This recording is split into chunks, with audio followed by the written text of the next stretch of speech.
ಅವ್ರ ಮೇಲೆ 109 murder case charge. ನೋಡಿ, ಈಗ ನಾನು ಭಾಳ ಸ್ಪಷ್ಟವಾಗಿ ಹೇಳಿದ್ದೆ, ನೀವು ಎಲ್ಲರೂ ಕೂಡ ಇದ್ದೀರಿ ಪ್ರೆಸ್ ಕಾನ್ಫರೆನ್ಸ್ನಲ್ಲಿ. ನಾನು ಸ್ಪಷ್ಟವಾಗಿಯೂ ಕೂಡ ಮುಖ್ಯಮಂತ್ರಿಗಳನ್ನ ಭೇಟಿ ಮಾಡಿಸಿ ಹೇಳಿದ್ದೆ. ಅವತ್ತು ನಾನು ಅದನ್ನು ಕೂಡ ಹೇಳಿದೆ, ಸ್ವಲ್ಪ ಮನೆಯಲ್ಲಿ ಕೂತ್ಕೊಂಡಿಸಿದಾಗ ಸ್ವಲ್ಪ ಮಾನವೀಯತೆ ಇದು ಮಾಡ್ಕೋಬೇಕು. ಆವಾಗ ನಮಗೆ PPP ಮೆಡಿಕಲ್ ಕಾಲೇಜ್ ಬೇಡ, ಸರ್ಕಾರಿ ಆಗಬೇಕು. ಆಯಿತು, CM ಅವರು ಹೇಳಿದ್ರು, ಆಯಿತು ಹಾಗೆ ಮಾಡೋಣ, ಸ್ವಲ್ಪ ತಡ ಆಗ್ತದಂತೆ ಮುಖ್ಯಮಂತ್ರಿಗಳು ಹೇಳಿದರು.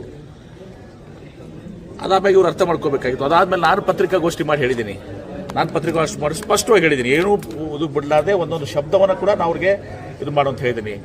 ಮತ್ತು ಹೀಗಾಗಿ ಮತ್ತೆ ಯಾಕೆ ಇವರು ಮುಂದುವರಿಸಿದಂಥದ್ದು, ಮತ್ತೊಮ್ಮೆ ಭೇಟಿ ಮಾಡಿಸ್ತೀನಿ ಅಂತ ಹೇಳಿ ಮತ್ತೊಮ್ಮೆ ಭೇಟಿ ಮಾಡ್ತೀನಿ ಅಂತ ಕೂಡ ಹೇಳಿದ್ದೀನಿ. 9ನೇ ತಾರೀಕಿಗೆ ಬರ್ತಾ ಇದ್ದಾರೆ, ಈಗ ಕೂಡ ಭೇಟಿ ಮಾಡ್ತೀನಿ ಅವ್ರಿಗೆ. ಹೀಗಾಗಿ ನಾವು ಎಲ್ಲ ನನ್ನಲ್ಲೇ ಸ್ಪಷ್ಟತೆ ಇದೆ. ಆದರೆ ಇದನ್ನ ಸ್ಪಷ್ಟತೆ ಇದ್ಕೊಂಡ್ಮೇಲೆ ಮಾಡಿದ್ರೆ ಮತ್ತೆ ಅದಕ್ಕೆ ನನಗೆ ಗೊತ್ತಾಗಲ್ಲ, ಅವ್ರ ಉದ್ದೇಶ ಏನಿದೆ ಅಂತ ಗೊತ್ತಾಗಲ್ಲ.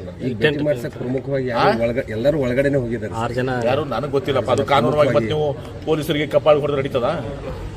ಪೊಲೀಸರು ಹತ್ತಿಕ್ಕುವಂತ ಪ್ರಯತ್ನ ಮಾಡೋದು ಅದು ನನಗೆ ಗೊತ್ತಿಲ್ಲಪ್ಪ, ನನಗದು ಗೊತ್ತಿಲ್ಲ. ಆದ್ರೆ ಇಷ್ಟೇ, ನೀವು ಕೂಡ ಇದೀರಿ ಮಾಧ್ಯಮದವರು, ಈಗ ನಿಮ್ಗೆ ಯಾರ ಕಪಾಳಿಗೆ ಹೊಡೆದು ನಡೀತದ? ಸಮವಸ್ತ್ರ ಬಗ್ಗೆ ಇದ್ದವ್ರು ಯಾರು ಮಾಡ್ತದ?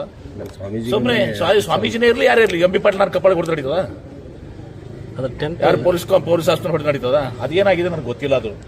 ಅದು ಆ ವಿಚಾರದಲ್ಲಿ ಇವತ್ತು ಸಹ ಜಿಲ್ಲಾ ಅದು ಆಡಳಿತ, ವಿಶೇಷ ಪೊಲೀಸ್ ವರಿಷ್ಠಾಧಿಕಾರಿಗಳು ಚರ್ಚೆ ಮಾಡಿ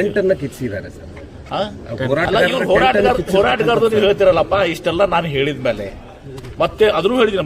ಮತ್ತೆ ಮುಖ್ಯಮಂತ್ರಿಗಳು ಕನಕಪುರ ಮೆಡಿಕಲ್ ಕಾಲೇಜ್ ಬಂದಾಗ ನಾವು ಮುಖ್ಯಮಂತ್ರಿಗಳು ನೆನಪು ಮಾಡಿಕೊಟ್ಟಿದ್ದೀನಿ ಅಂತ ಕೂಡ ಹೇಳಿದ್ದೀನಿ. ಇಷ್ಟೆಲ್ಲ ಹೋರಾಟದ ಉದ್ದೇಶ ಏನು? ಹೋರಾಟ ಉದ್ದೇಶ ಏನು ಹೇಳಿ ನನಗೆ. ಅದಕ್ಕೆ ಮುಖ್ಯಮಂತ್ರಿಗಳು ಘೋಷಣೆ ಮಾಡಿಸ್ತೀನಿ ಅಂತ ನೀವು ಹೇಳಿದ್ರಿ. ಯಾರು ಮುಖ್ಯ? ಹಾಗೆ ನಾನು ಬಹಳ ಸ್ಪಷ್ಟವಾಗಿ ಹೇಳಿದ್ದೀನಿ, ರೈಟಿಂಗ್ ನಾಗ ಕೊಡ್ರಿ ಕ್ಯಾಬಿನೆಟ್ ಡಿಸಿಷನ್. ಇದು ಮಾಡ್ಲಿಕ್ಕೆ ಯಾವ ಸರ್ಕಾರಗಳು, ನಮ್ಮ ಸರ್ಕಾರ ಬಿಡಿ ಬೇರೆ ಸರ್ಕಾರ ಇದ್ರೂ ಕೂಡ ಮಾಡೋಕ್ಕಾಗೋದಿಲ್ಲ. ದಿವಸ 1,000 ಸ್ಟ್ರೈಕ್ ಆಗ್ತಾವ ರಾಜ್ಯದಲ್ಲಿ. ಎಲ್ಲರಿಗೂ ನೀವು ಬರೆದು ಕೊಡ್ತೀರಾ? ಲಿಖಿತವಾಗಿ ಕೊಡ್ತೀರಾ? They are misguided people. ಆದ್ರೆ ಈಗೂ ಕೂಡ ಹೇಳ್ತೀರಿ ನನಗೆ ಅವ್ರ ಬಗ್ಗೆ, ನಾನು ಹೋರಾಟಗಾರ ಬಗ್ಗೆ ನಾನು ಗೌರವ ಹೊಂದಿದ್ದೀನಿ. ಈಗೂ ಕೂಡ ಹೇಳ್ತೀರಿ, ಮುಖ್ಯಮಂತ್ರಿಗಳು ಬರ್ತಾರೆ 9ನೇ ತಾರೀಕಿಗೆ. ಮುಖ್ಯಮಂತ್ರಿಗಳು ಬಂದಾಗ ಒಂದು 12 ಮುಖಂಡರು ಯಾರಿದಾರ ಅವ್ರನ್ನ ಭೇಟಿ ಮಾಡಿಸೋದು ಮಾಡಿಸಿ ಮುಖ್ಯಮಂತ್ರಿಗಳು ನಮ್ಗೆ ಹೇಳಿಸ್ತೀವಿ. ಆದ್ರೆ ನೀವು ರೈಟಿಂಗ್ನಾಗ ಕೊಡ್ರಿ, ಕ್ಯಾಬಿನೆಟ್ ಡಿಸಿಷನ್ ಮಾಡ್ರಿ, ಈಗೂ ಆಗಾಗಲ್ಲ, ಮುಂದೂ ಆಗೋದಿಲ್ಲ. ಮಾಡಿಸುವಂತ ಹೇಳಿದ ಮೇಲೆ ವಿಶ್ವಾಸ ಇರ್ಬೇಕು, ನಂಬಿಕೆ ಇರಬೇಕಾಗ್ತದೆ. ಮುಖ್ಯಮಂತ್ರಿ ಘೋಷಣೆ ಆಗ್ತದೆ ಅಂತ ಮುಖ್ಯಮಂತ್ರಿಗಳು ಹೇಳ್ತಾರೆ, ಇಲ್ಲಪ್ಪ ನಾವು PPP ಮಾಡಲ್ಲ, ಸರ್ಕಾರ ಮಾಡ್ತೀವಿ, ಹಣಕಾಸಿನ ಲಭ್ಯತೆ ನೋಡ್ಕೊಂಡು ನಾವು ಮಾಡ್ತೀವಿ ಅಂತ ಆಯ್ತಲ್ಲ. ಅವ್ರ ಮೇಲೆ ಪ್ರಕರಣ ದಾಖಲಾಗಿದೆ. ಅದನ್ನ ನೋಡಿ ಕೋರ್ಟ್ ಇದು ನನ್ನ SP ಜೊತೆ ಮಾತನಾಡ್ತೀನಿ.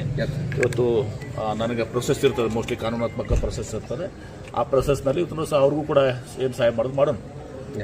ಆದ್ರೆ ಅವರು ಕೂಡ ಯಾರು ಕಪಾಳ ಹೊಡೆದಿದಾರಲ್ಲ, ಅವರು ಕೂಡ ಕ್ಷಮೆ ಕೇಳಬೇಕಾಗ್ತದೆ ಅವರ ಅಧಿಕಾರಿಗೆ.